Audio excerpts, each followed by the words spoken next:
Un nouveau témoignage. Voici, mesdames et messieurs, Annabelle Bénilan, cofondatrice de la Refil à Meudon.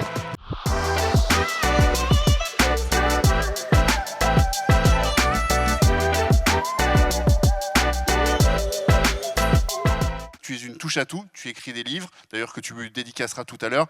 Inspiration Kimono, aux éditions Marie-Claire 2025. Tu pourras tout à l'heure dédicacer ton livre et en parler à notre auditariat. Et pour cette touche à tout, donc autrice de livres sur la mode, mais pas que, tu as aussi décidé de te lancer dans un projet qui mêle ta passion, la mode, et puis aussi une nécessité, l'écologie. Il s'agit de recycler le textile. Tu fais ça du côté de Meudon et c'est à toi de nous en parler. Comment tu as créé ces passerelles entre ta première activité et des choses qui sont essentielles à ta vie, qui donnent du sens à ton parcours? C'est à toi. Bonsoir tout le monde. C'est super intéressant ce que vient de raconter David, ça me parle pas mal. Je me rends compte qu'en fait, en tant que créatrice, ça se rapproche pas mal d'un parcours de sportif. Moi, je crois que j'ai été invitée ici pour témoigner auprès des plus jeunes sur un métier passion. Voilà, donc je vais vous raconter un peu en gros mon parcours avant d'arriver à la Refil. Donc, je suis meudonnaise aussi depuis mes 11 ans. J'ai toujours été portée par mon esprit créatif. Depuis que je suis petite, je crée, je dessine. Et je crois qu'en fait, dans l'ikigai dont on parlait au début, moi, clairement, c'est ce que j'aime qui m'a toujours portée et j'ai jamais lâché. Donc, je crois que c'est pour ça que je suis invitée, c'est pour témoigner de ça, avec toutes les difficultés que ça a impliqué, tous les échecs aussi, dont parlait David d'ailleurs. Voilà, c'est pour vous donner peut-être envie à ceux qui ont envie de se lancer un peu dans les métiers créatifs et vous dire que ça vaut le coup de s'accrocher parce que, en tout cas, quand on a quelque chose comme ça en soi, c'est bien d'y arriver avec toutes les difficultés. Voilà, très jeune, je me suis dit qu'il fallait que je me lance absolument là-dedans, que j'avais pas le choix.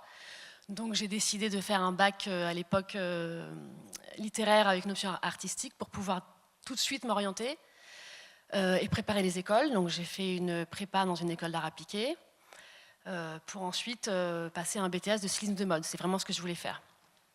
Voilà, j'ai fait des stages dans la mode et je me suis vite aperçue que ce n'était pas vraiment un milieu qui m'intéressait. Je sentais qu'il y avait autre chose, que j'avais envie de projets plus artistiques, plus variés. J'étais aussi très intéressée par le théâtre, donc je me suis formée. Je vous raconte tout ça pour vous dire un petit peu par tous les métiers dans lesquels je suis passée, tous les univers différents. J'ai passé un diplôme d'histoire du costume pour travailler dans le théâtre. J'ai travaillé pour plusieurs troupes de théâtre, à la télévision, à la chaîne Comédie qui n'existe plus aujourd'hui. Et j'ai travaillé dans une troupe de théâtre aussi équestre qui s'appelle Zingaro, où j'ai été salariée. Bon, bref, c'était encore une étape où je me suis rendu compte que c'était aussi une vie très difficile. Donc j'ai changé pour créer ma propre marque de vêtements. Donc je suis passée en tant qu'entrepreneuse.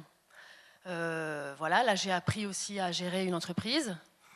Ça encore une fois, c'était aussi beaucoup de difficultés parce qu'on n'a pas beaucoup de vie. J'étais artisan. Donc à partir de là, j'ai créé mon site de vente en ligne. Ensuite, ça a été compliqué aussi, mais en même temps, c'était des années très riches.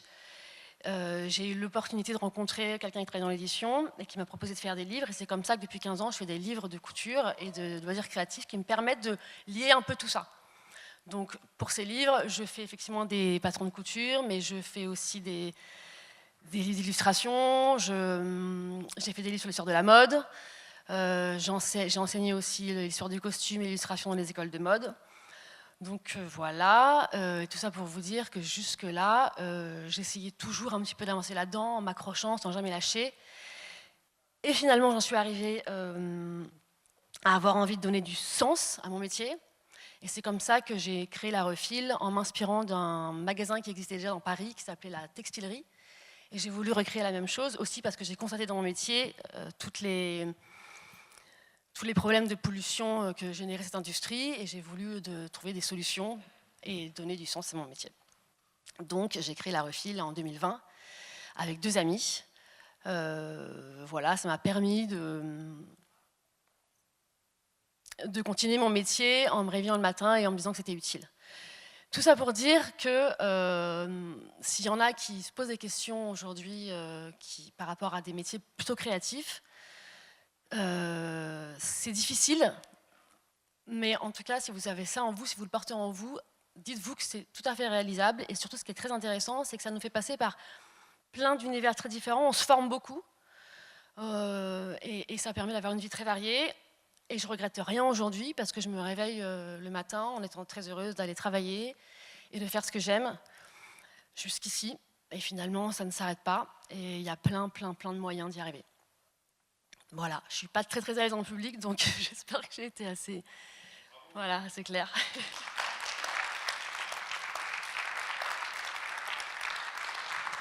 Merci beaucoup Annabelle. Ben, moi je vais monter sur scène, comme ça je vais te poser plein de questions.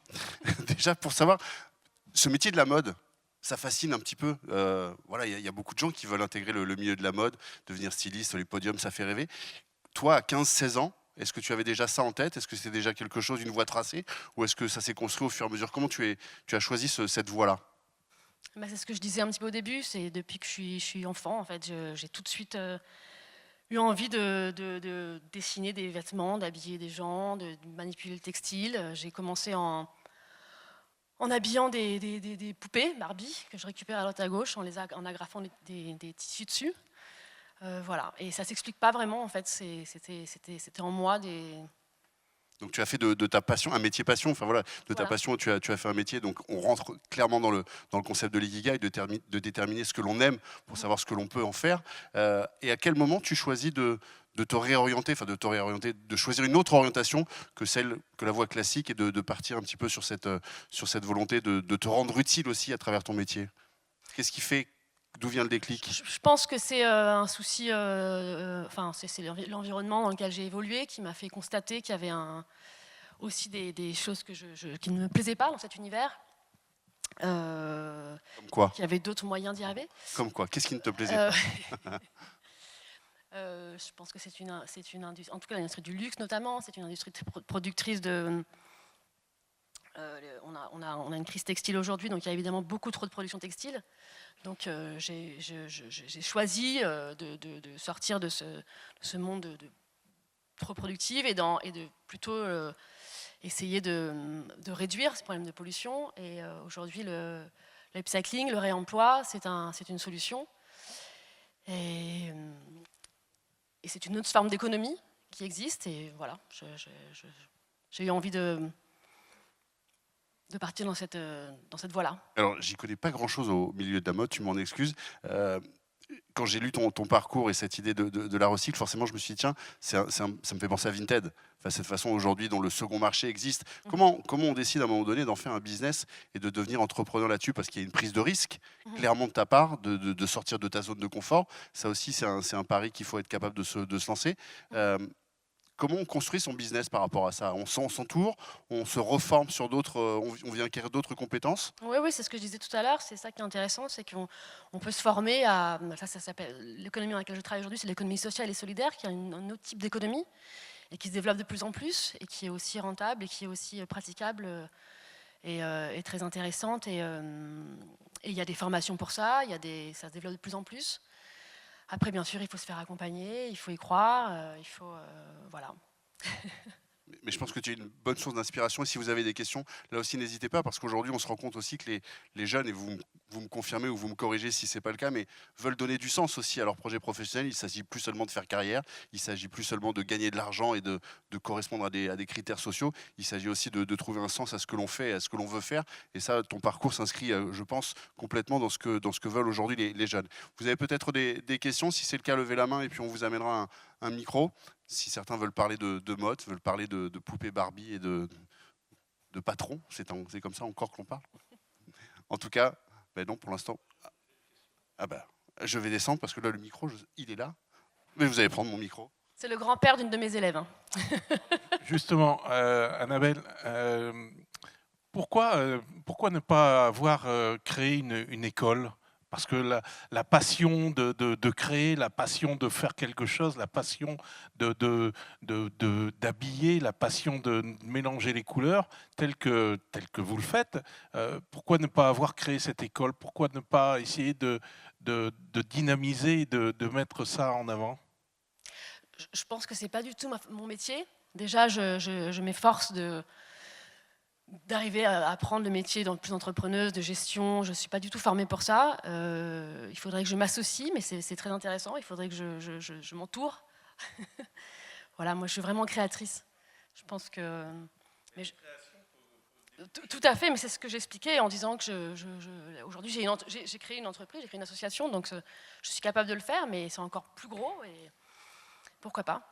Laissez-lui le temps, parce qu'elle fait déjà quand même beaucoup de choses. Formation de styliste, la refile, autrice de livres, donc il y a déjà beaucoup d'occupations. Mais c'est une idée, effectivement, pour les années à venir, de créer sa propre école et de prolonger un petit peu ce parcours à travers la formation et la transmission, à la fois de vos savoirs et puis aussi de votre méthode de travail. Merci beaucoup. Merci à vous. De vous applaudir, Annabelle.